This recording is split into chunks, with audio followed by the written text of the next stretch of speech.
menebus setiap pujian kita. Kita mau menyukakan hati Tuhan pada pagi hari ini. Saya ajak jemaat Tuhan bangkit berdiri.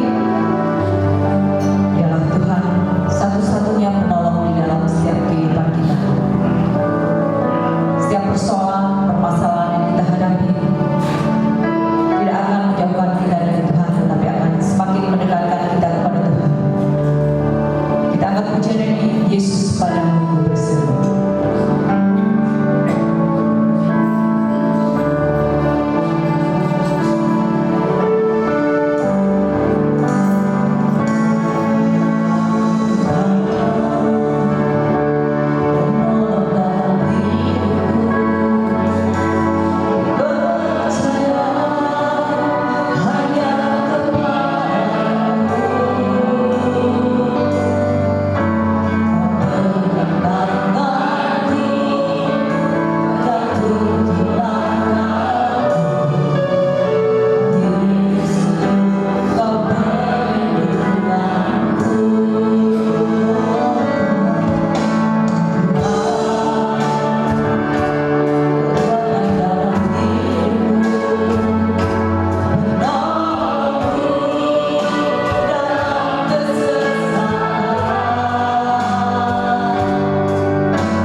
marahi, selalu bersyukur atas segala kasih dan kebaikan Tuhan. Mari kita siapkan hati kita untuk mendengarkan kebenaran firman Tuhan pada siang hari ini. Kalau kita boleh ada sebagaimana kita ada pada hari ini, itu semua hanya oleh anugerah Tuhan. Kalau kita boleh hadir di rumah Tuhan dalam keadaan sehat, dalam keadaan sejahtera, itu semua hanya oleh karena kebaikan Tuhan. Dialah satu-satunya alasan kita hadir di tempat ini pada pagi hari.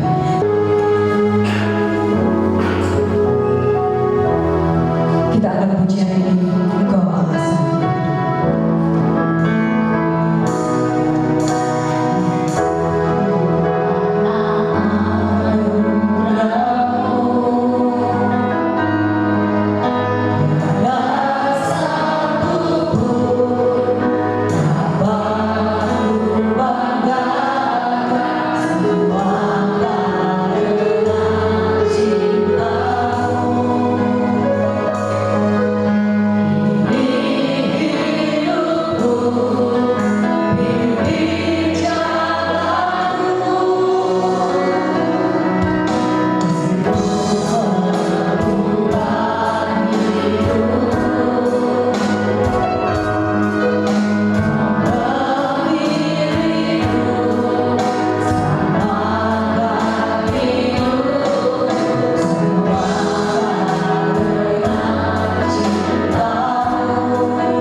Shalom Bapak Ibu Saudara-saudaraku yang dikasihi Tuhan. Senang kami dapat kembali menyapa seluruh jemaat Tuhan dalam ibadah minggu ini. Sebelum kita mendengarkan firman Tuhan, mari kita bersama-sama berdoa. Tuhan Yesus, kami datang kepadamu mengucap syukur dan berterima kasih kepada Tuhan karena kasih kemurahan-Mu, kesetiaan-Mu, berkat-berkat-Mu, pemeliharaanmu yang sungguh amat sempurna dalam kehidupan kami. Kalau pada pagi hari ini kami masih diberikan kesempatan untuk beribadah, semua karena kemurahan, karena kebaikan Tuhan yang Kau nyatakan dalam kehidupan kami. Tuhan Yesus yang baik, sebentar kami akan mendengarkan firman-Mu, dan biarlah Roh-Mu yang kudus menerangi hati kami, mengajar kami, membimbing kami, agar kami dapat mengerti dan memahami apa yang menjadi pesan Tuhan di dalam kehidupan kami hari ini. Berkati hamba-Mu, urapi hamba-Mu dan kami semuanya. Di dalam nama Yesus Kristus kami berdoa dan mengucap syukur. Haleluya. Amin.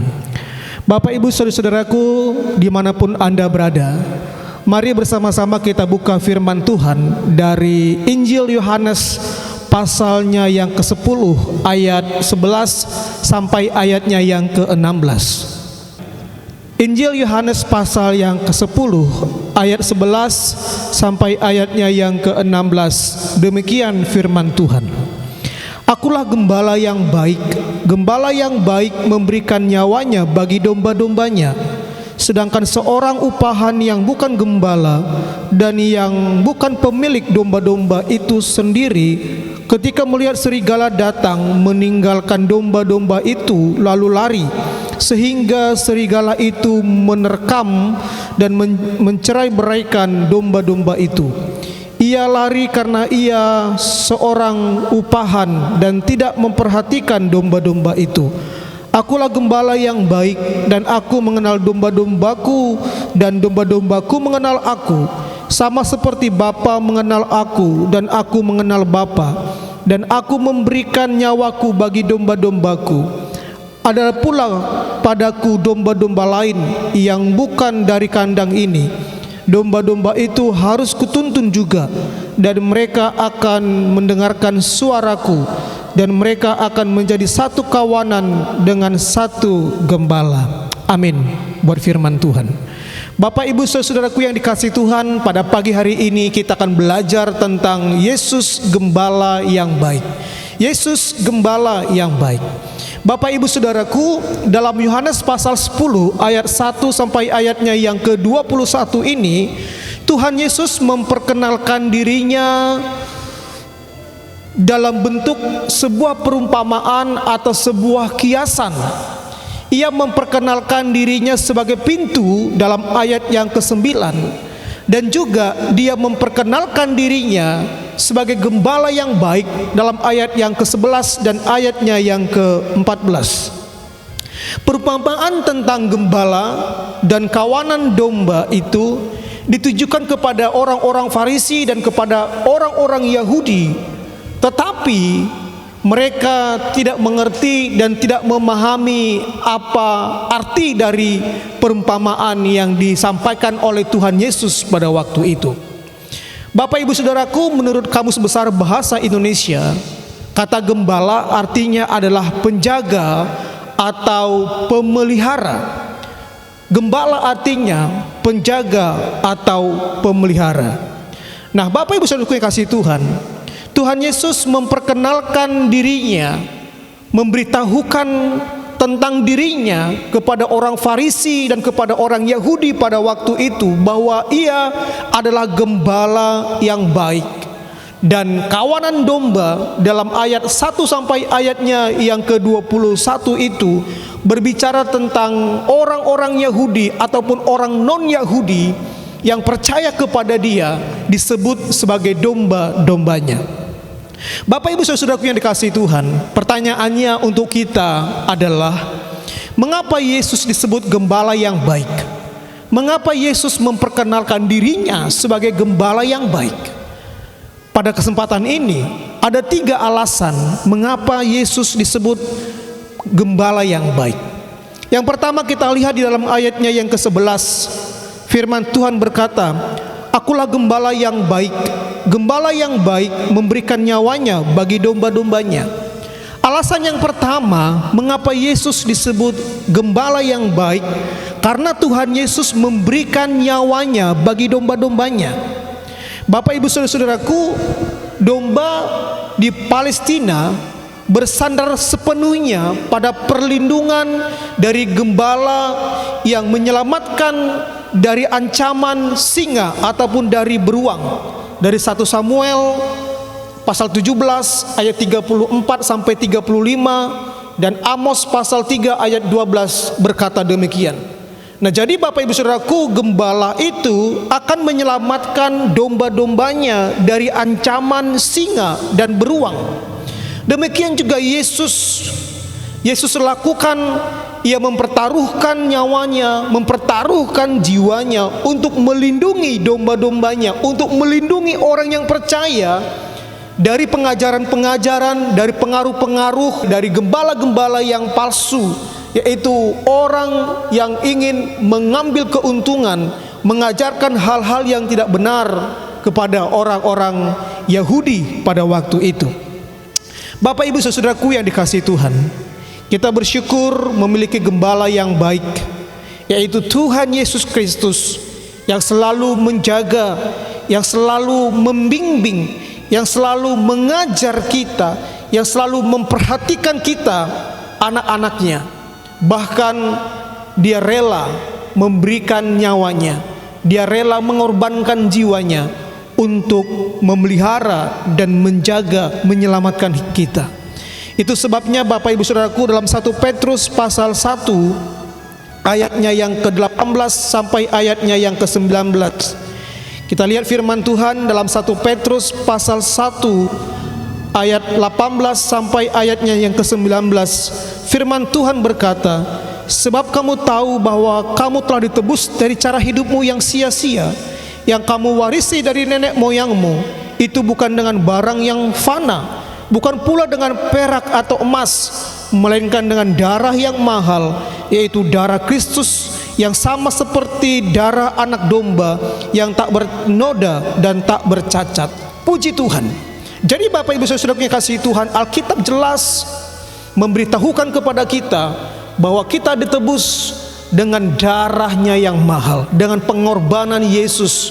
Itu sebabnya ia disebut gembala yang baik, karena dia rela memberikan jiwanya, mengorbankan hidupnya, mengorbankan nyawanya untuk melindungi dan menyelamatkan kita, domba-dombanya, umat pilihannya, orang-orang yang percaya kepada dia. Ini alasan yang pertama. Yang kedua, mengapa Yesus disebut menjadi gembala atau gembala yang baik? Kita dapat lihat di dalam ayatnya yang ke-14. Yohanes pasal 10 ayatnya yang ke-14. Kita lihat firman Tuhan dalam Yohanes pasal 10 ayatnya yang ke-14. Demikian firman Tuhan. Akulah gembala yang baik, dan aku mengenal domba-dombaku, dan domba-dombaku mengenal aku. Nah, Bapak Ibu Saudaraku yang dikasihi Tuhan, alasan yang kedua mengapa Yesus disebut gembala yang baik, karena Tuhan Yesus mengenal domba-dombanya dengan baik. Karena Tuhan Yesus mengenal domba-dombanya dalam ayatnya yang ke-14. Seorang gembala yang baik akan senantiasa memperhatikan dan mengenal dombanya dengan baik. Satu persatu dikenal, diperhatikan, fokus kepada keadaan domba-dombanya. Dan juga Bapak Ibu Saudaraku, seorang gembala yang baik akan membimbing, mengarahkan domba-dombanya untuk mengenal gembalanya dengan baik. Itu sebabnya Bapak Ibu Saudaraku yang dikasihi Tuhan, Yesus berkata bahwa dia gembala yang baik karena dia mengenal domba-dombanya. Dia mengenal, dia tahu jemaatnya, dia tahu orang-orang yang percaya kepada dia, dan orang yang percaya kepada dia pun mengenal Tuhan, mengenal Yesus dengan baik. Nah, itu sebabnya Yesus berkata, aku adalah gembala yang baik, karena dia mengenal domba-dombanya. Satu persatu dia kenal. Bapak Ibu Saudaraku yang kasih Tuhan, dari firman Tuhan ini kita dapat melihat, kita dapat belajar betapa Tuhan itu begitu mengasihi, begitu baik kepada kita. Dia mengenal kita jauh lebih daripada apa yang kita tahu. Dia mengenal kelemahan kita, dia tahu kekurangan kita, dia mengenal kita lebih dalam, dia tahu segala sesuatu tentang kita, dan tidak ada yang tersembunyi di dalam dia. Itu sebabnya Bapak Ibu Saudaraku yang kasih Tuhan, Yesus berkata, aku gembala yang baik, karena dia mengenal kita lebih daripada apa yang kita tahu, lebih daripada apa yang kita kenal dengan diri kita sendiri. Dia lebih mengenal kita. Nah, itulah sebabnya dia berkata, aku gembala yang baik, karena dia mengenal kita. Itu sebabnya kita juga harus mengenal dia dengan baik. Nah, alasan yang ketiga, mengapa Yesus disebut gembala yang baik? Yang pertama tadi, karena Yesus rela memberikan nyawanya untuk domba-dombanya. Yang kedua, karena Yesus mengenal domba-dombanya dengan baik. Satu persatu dia kenal domba-dombanya. Dan yang ketiga, alasan yang ketiga, mengapa Yesus disebut gembala yang baik, kita melihat di dalam ayatnya yang ke-16. Firman Tuhan berkata, ada lagi padaku domba-domba lain yang bukan dari kandang ini. Domba-domba itu harus kutuntun juga, dan mereka akan mendengarkan suaraku, dan mereka akan menjadi satu kawanan dengan satu gembala. Puji Tuhan. Nah, alasan yang ketiga, mengapa Tuhan Yesus berkata, aku gembala yang baik, karena Tuhan Yesus juga menuntun domba-domba yang lain. Tuhan Yesus juga menuntun domba-domba yang lain. Nah, Bapak Ibu Saudaraku yang dikasihi Tuhan, perumpamaan domba dalam ayat 1 sampai ayatnya yang ke-15 itu berbicara tentang orang-orang Yahudi yang percaya kepada Yesus. Nah, jadi dalam ayat 1 sampai ayatnya yang ke-15 itu, domba-domba yang dimaksud oleh Tuhan Yesus adalah orang-orang Yahudi yang percaya kepada Tuhan Yesus sebagai Tuhan dan Juru Selamat di dalam kehidupannya. Dalam ayat yang ke-16 ini, Tuhan Yesus juga memberikan perumpamaan bahwa ada domba-domba yang lain. Siapakah domba-domba yang lain? Domba-domba yang lain, maksud dari firman Tuhan ini adalah orang-orang non-Yahudi, orang-orang yang bukan orang Yahudi, yang percaya kepada Tuhan Yesus sebagai Tuhan dan Juru Selamat dalam kehidupan mereka. Dan Alkitab berkata, orang-orang ini akan dituntun oleh Tuhan untuk mendengarkan suara Tuhan, dituntun oleh Tuhan agar menjadi satu kawanan, dan Tuhan menjadi gembala satu-satunya. Bapak Ibu Saudaraku yang dikasihi Tuhan, sebuah pelajaran penting yang dapat kita pelajari dalam teks, dalam ayatnya yang ke-16 ini, bahwa Tuhan itu penuh dengan kasih. Kasihnya itu tanpa batas. Kasihnya itu tidak memilih-milih suku, bangsa, dan ras. Kasihnya itu sama rata, Bapak Ibu Saudara-saudaraku. Itu sebabnya Yesus berkata, Dia gembala yang baik, karena Dia juga menuntun orang-orang di luar dari Yahudi untuk mengenal Dia, mengenal suaranya, bahkan dituntun untuk menjadi satu kawanan, dan Dia menjadi gembala satu-satunya. Bapak Ibu Saudaraku yang kasih Tuhan, kita melihat sebuah kasih yang luar biasa dari Tuhan Yesus. Dia mengasihi orang-orang non-Yahudi yang percaya kepada Dia, dituntun agar mendengarkan suara Tuhan, suara Yesus dengan lebih baik lagi, bahkan dituntun agar mereka menjadi satu kawanan, menjadi warga kerajaan Allah dengan orang-orang Yahudi yang percaya, dan Yesus menjadi gembala satu-satunya. Bapak Ibu Saudaraku yang dikasihi Tuhan, kita bersyukur punya Bapa yang luar biasa. Walaupun kita bukan orang Yahudi, walaupun kita berbeda suku satu dengan yang lainnya, berbeda tingkat sosial satu dengan yang lainnya, berbeda warna kulit satu dengan yang lainnya, tetapi Tuhan menuntun kita, dan Tuhan menjadikan kita, memilih kita menjadi kawanan dombanya, dan Dia menjadi gembala kita satu-satunya. Bapak Ibu Saudaraku yang dikasihi Tuhan, Mazmur 23 ayat 1 sampai ayatnya yang ketiga, firman Tuhan berkata, Tuhan adalah gembalaku, takkan kekurangan aku. Ia membaringkan aku di padang yang berumput hijau, Ia membimbing aku ke air yang tenang. Ia menyegarkan jiwaku, Ia menuntun aku di jalan yang benar oleh karena namanya. Tuhan adalah gembala kita. Dia akan mencukupkan segala kekurangan kita.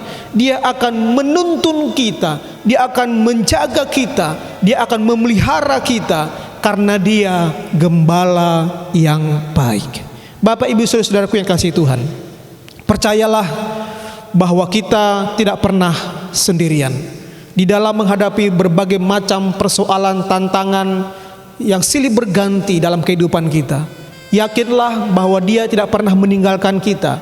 Dia Bapa yang baik, Dia gembala yang baik, yang senantiasa berada bersama dengan kita, menuntun kita, memelihara kita, bahkan hidupnya Dia korbankan untuk menyelamatkan kita. Kiranya firman Tuhan pada pagi hari ini menjadi berkat untuk kita semua. Mari kita tunduk kepala dan berdoa. Bapa kami yang di sorga, kami bersyukur kami punya gembala yang agung, gembala yang baik, Tuhan Yesus Kristus, yang telah mengorbankan nyawanya untuk kami, domba-dombanya. Kami juga bersyukur kami dikenal oleh Tuhan begitu baik, begitu sempurna, begitu komplit, dan tidak ada yang tersembunyi di dalam Tuhan. Dan kami juga bersyukur Tuhan, kami orang-orang yang bukan Yahudi dituntun oleh Tuhan agar kami mengenal, mendengar suaranya dengan baik, agar kami juga Tuhan menjadi kawanan domba, dipimpin, digembalakan olehnya. Terima kasih Tuhan Yesus yang baik, Engkau gembala yang baik, Engkau gembala yang agung. Kami bersyukur menjadi domba-dombamu. Terima kasih Bapa, biarlah juga Tuhan, kami berdoa Engkau yang akan memberkati semua jemaat-Mu yang mendengarkan hari ini, dimanapun mereka berada, apapun kondisi mereka, apapun yang mereka alami, apapun situasi mereka saat ini.